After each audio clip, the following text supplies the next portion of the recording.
Hi everyone, welcome to this video. And what I'm going to be doing is, again, a nice Keepa walkthrough, literally going through products, looking at their Keepa graphs and just saying what I see. Okay, because a lot of you seem to be enjoying these videos. Um, because, well, I'm guessing because you're slowly understanding or you can very clearly see how much of a powerful tool Keepa is. And it essentially really helps you make better purchasing decisions and really reduces the amount of bad purchasing decisions you make. Okay, so as usual, what we're going to do is literally just go through and very simply just talk about what we see, if that makes sense. So let's get started. So I'm starting on this Colgate listing, and straight off the bat, I can see that. Let's have a look.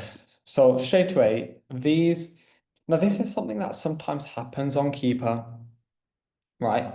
Whereby it jumps up and down. Now, sometimes this is incorrect and the buy box has been steady.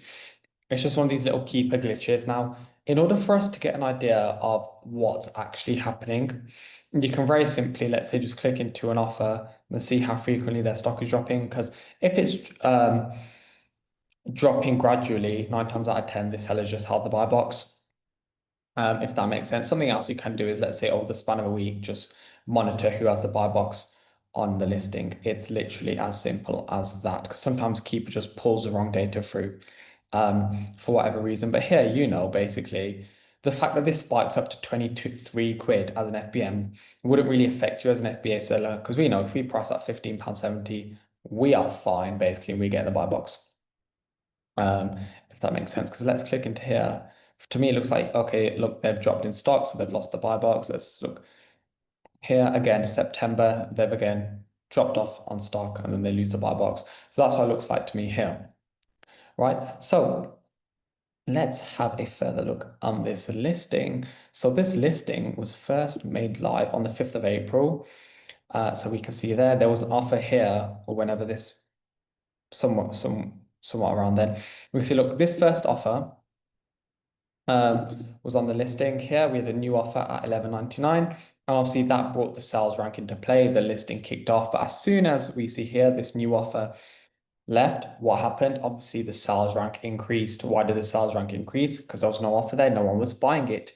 It's literally as simple as that. Then you're probably wondering, why on earth has this sales rank shot back down? Well, surprise, surprise, an offer came back, sales rank dropped again. So what does that mean? Offer came back, stock started selling, sales rank dropped. Okay, why is this shot back up again? Again, because it's sold out, so it started selling less. So just like that, you can start to see how the sales rank fluctuates according to there literally being an offer there. Because obviously, sales rank's going to drop when there's an offer, because obviously the stock will sell more. It's literally as simple as that. Now, something which I want to highlight here as well, like a trend you can really see here is that we can see obviously an offer, the FBA offer started rolling in here, and then the stock started selling because we can see that in a drastic drop in sales rank. Okay, how else can we see that?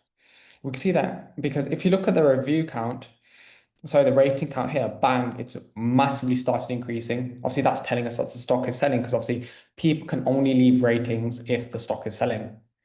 And that's also shown in the fact that the sales rank has plummeted, and also shown in the fact that here, um, we start to see the monthly sold. Okay. Now, something else as well, which is a giveaway, is you can see these offers gradually dropping. Now, why are they dropping and increasing and dropping and increasing? Because obviously the stock is selling. So all these data points here indicate that this stock is selling. And obviously here we literally have it telling us how much it is selling. Okay, let's say you want to go into something a bit more recent. Let's look at the last 3 months. Let's look at the last week.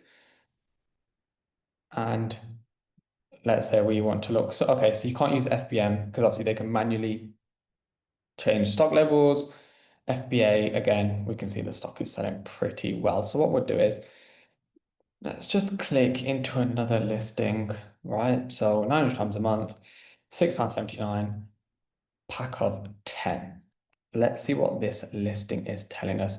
So we will think, okay, why is this listing gone from £6 and why is it spiked up to £7 basically? So has this CRM just dropped out of stock? There we go. Now this is a trend which you will see when sellers are low in stock. What they do is bang, spike their price up. Now why do they do that? Do that because it's better on Amazon when you are running out of stock to instead of going out of stock to increase your price point and actually just stay on the listing with some sort of stock. Then what that means is when you jump back on the listing, Amazon will see, okay, these guys have been on the listing for a long time and give you high buy box percentage, right? Because they trust you to hold stock levels. Whereas if you come on and come out of stock, then in their eyes, right, that's not what they want. What Amazon wants you to be is a seller that stocks these listings consistently, and instead of running out of stock, maintaining stock levels. Okay, then you'll get a high buy box percentage, or more buy box priority when you jump back on the listing. Okay, so just like that, we've seen a little trend there in terms of sellers, their price points, and their repricing tendencies. Okay, according to their stock levels, right? So. Let's click through another listing. Bic, okay, now this is sold by Amazon. What can we take away from such a listing? Let's have a look. Is there any sort of trends I see? Okay, straight off the bat, what can I see there? Price point decrease, sales rank decrease, price point increase, sales rank increase. So all that means in English is, okay, at £6, it's selling. Obviously the sales rank is higher, then once the price point drops, its sales rank also the sales rank drops. Once the price point goes back up, it goes back to selling less.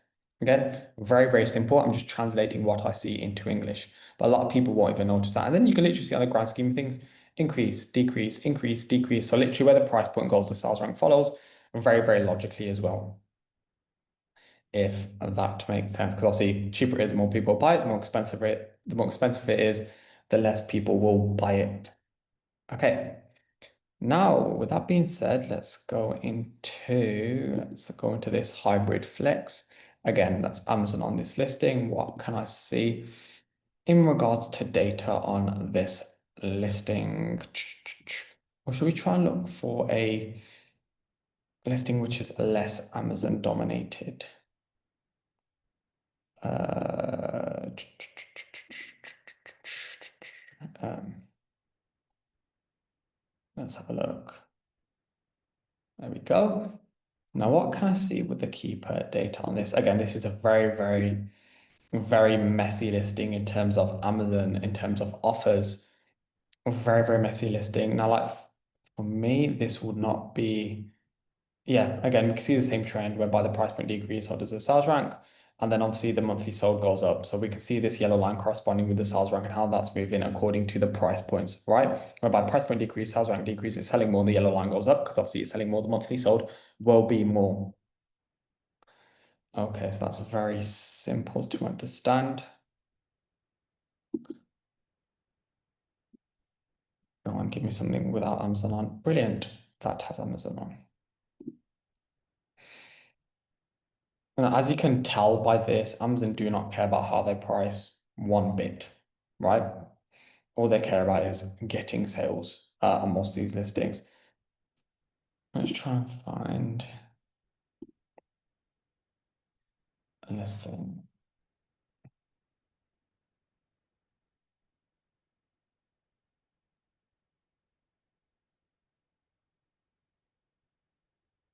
Okay, now this is a very, very weird listing whereby Amazon's above the buy box and they're coming in out of stock, right? Maybe do they have a minimum order on these or no? Okay, so what does a listing like this translate to me? Yes, you can if you want. This is quite a fast selling listing, 900 times a month. Chance it and literally have, let's have a look.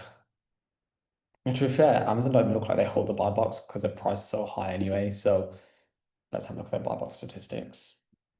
So yeah, a listing like this, yeah, in the last 365 days, Amazon have only held 3% of the buy box. So if you're thinking in terms of risk on this listing, well, we can see straight off the bat in the last 3 months, Amazon's been on the listing, but not really on the buy box. So that's down to you to evaluate the risk, sorry, on such a listing. Okay, let's have a look at some tattoo spray. So what am I thinking in regards to this? When was this launched? Tattoo spray, tattoo spray. I'd stay away from listing like that personally. Yeah, I'll stay away from that. Because that's IP issue waiting to happen, that is.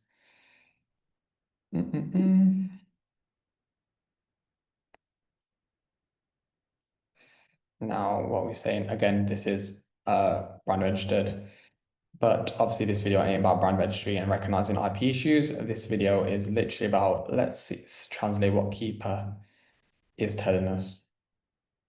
Okay, very, very simple. Again, we can see it's an absolute mess, right? Whereby price points are going up and down, the buy box fluctuating massively. A listing like this, we would want to stay away from, sorry, whereby the number of offers are just all over the place. And you can tell for a listing like this, there'll be no stability there, which is what you really don't want from wholesale. Okay. Now it's listing like these, which is let's say this brand. I can probably guarantee that this brand is really easy to get access to just because of like at this point here, you've got a bunch of sellers saying we want to stock, we want to stock, we want to stock. So basically, let me translate this to you here. Okay. At £9.90, everyone's breaking even, right? You can just tell. Okay. Now everyone's run out of stock. The new offers have gone down and the price point's gone up. So this is the great price point which people are probably making money at. Okay. Not the £9 price point. Now all these newbie inexperienced sellers are then contacting, let's say, Easy Tattoo. And like, oh, we want to sell your stock. Easy Tattoo's like, yeah, here, have it. We don't care. Here's our price list. Here's our price list. So you got all these sellers jumping on the listing, like, okay, we're gonna make money, we're gonna make money. Then obviously, as you see here, the listing gets saturated because the brand is so easily accessible. Then what happens? It goes back down to £9. Now, this is what happens when people do wholesale to a low level. Okay, whereby they're gonna get really excited, thinking, oh my God, it's selling at 15 quid. Like, there's only 3 sellers. I'm gonna make so much money, but they don't realize, hang on a second, it's just a constant cycle with these easily accessible suppliers whereby anyone can get access to them. You're gonna buy stock thinking you're gonna make X amount, but you don't realize, hang on a second, since it's so easily accessible, offers are just going to go up, the number of new offers, and the price point is just going to go back down. And you can literally see the trend here. Look, okay, people are selling at 15 quid, right? The number of offers goes up, drops to 9 quid, or drops completely, yeah, to 9 quid.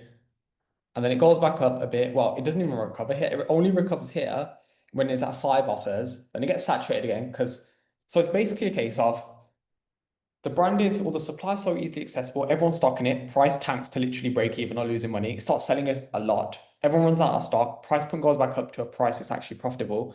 Then everyone contacts the supplier again. It's like, oh, we're gonna stock. Supply don't care, give out their price. They start selling to everyone. And then since the supply is so easily accessible, about the number of sellers on the listings 3x's, and then the price point drops again. So this is literally a huge issue that most Amazon sellers face, right? That are doing wholesale to a low level, whereby they're accessing easily accessible suppliers, jumping on listings, thinking they're going to be profitable, and they're just in the constant cycle of, oh, we'll jump on, we think we're profitable, tank. Okay, we've lost all our money, or we broke even, basically. Now, this is a good point to end on, right? Because this is literally what happens when you're doing Amazon wholesale to a low level and working with brands to a very, very low level. But yeah, I hope you enjoyed the video. If you did, leave a like, comment any video suggestions. If you are new here, or just in general, if you want to see any different videos, feel free. If you want any help with wholesale, as well, link below to see if you'd be a good fit for the program, if that's something you are interested in. But yeah, apart from that, I'll catch everyone in the next video.